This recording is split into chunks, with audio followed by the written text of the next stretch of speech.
Hi everyone, welcome back to my channel. In this video, we are learning about gated recurrent units or GRU in deep learning. Now let's dive into the video.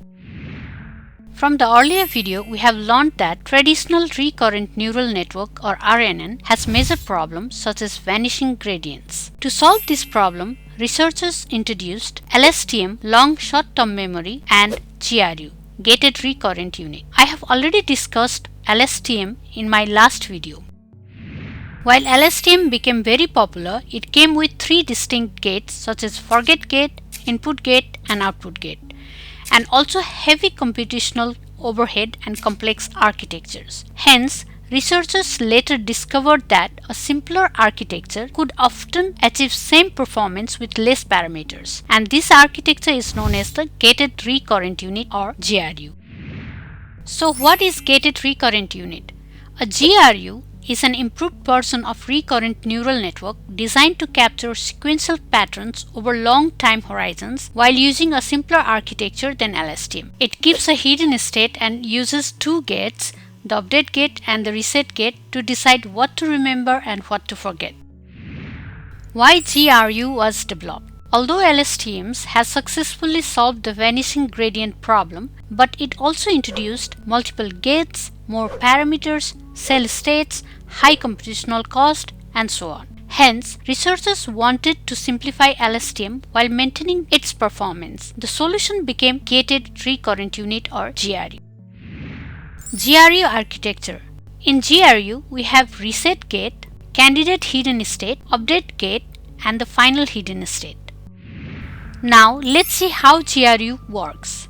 The first is the reset gate. The reset gate determines how much of the past hidden state should be forgotten when computing new candidate information. The equation is like this. The interpretation is like this. If RT is equals to 0, the network acts as if it is reading the very first symbol of sequence, ignoring the past context entirely. But if RT is 1, past context flows through uninterrupted. For example, in a sentence, I lived in Nepal, now I live in Tokyo. After seeing Tokyo, the older location, Nepal, becomes less important. The reset gate helps to remove outdated information. Next we have is candidate hidden state. After determining what information to forget, the GRU creates a new candidate memory and calculates the hidden state HT. The equation is like this. If RT equals to 0, the term RT.HT-1 cancels out, forcing the candidate state to focus strictly on the current input XT. Next we have is the update gate. The update gate determines how much of the previous memory should be preserved. The equation is like this. Here, ZT equals to update gate, sigma is the sigmoid function, WZ is the weight matrix, and VZ is the bias. Example. In the sentence, the weather today is very cold, the word weather remains important. The update gate decides keep weather information for future prediction. Last is the final hidden state. Finally, we compute the updated hidden state vector HT using linear interpolation, and the equation is like this. For example, if the previous memory equals to student and the new information equals to graduated, the updated hidden state would be student who graduated. Hence, these equations show how GRU blends old memory with new information. GRU versus LSTM. GRU and LSTM both solve the vanishing gradient problem, but they do it differently. Now, let's see the difference between them. The number of the gates in GRU is 2, that is update and reset gate.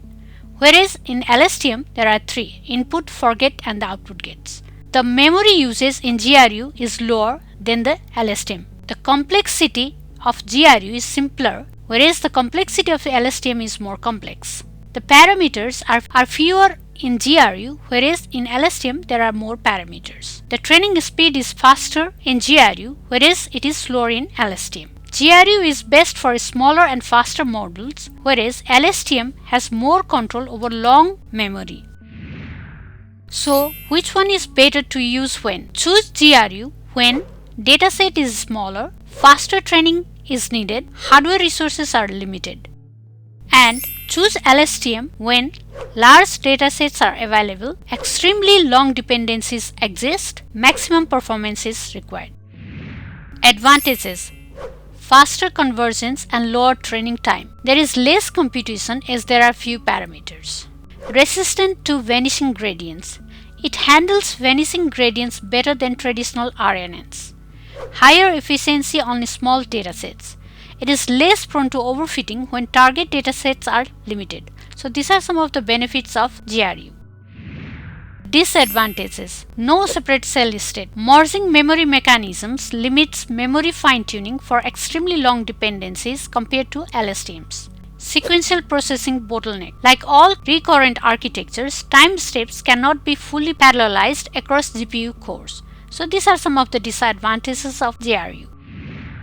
Applications. The applications of GRU are in time series forecasting such as sales or temperature prediction, healthcare such as patient monitoring and disease, natural language processing such as text classification and sentiment analysis, speech recognition and audio modeling, recommendation systems like the personalized recommendations, sensor data analysis and anomaly detection, sentiment analysis such as detecting positive or the negative opinions, predictive maintenance in industrial systems, video analysis like action recognitions or human activity predictions.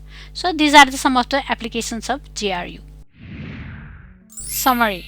Okay, that's all for gated recurrent unit or GRU. We understand that GRU is simpler than LSTM. It uses two gates, update gate and reset gate, to manage memory across time. GRU removes the separate cell state found in LSTM. GRU require few parameters and are faster to train than LSTMs. It solves the vanishing gradient problem better than the traditional RNNs. They are widely used in NLP, speech recognition, healthcare and IoT applications. While transformers dominate large-scale AI today, GRU remains valuable for efficient sequence modeling. Okay, that's all for today. If you enjoyed this video, don't forget to hit that like button, subscribe for more deep learning tutorials. Thank you for watching and I will see you in the next video.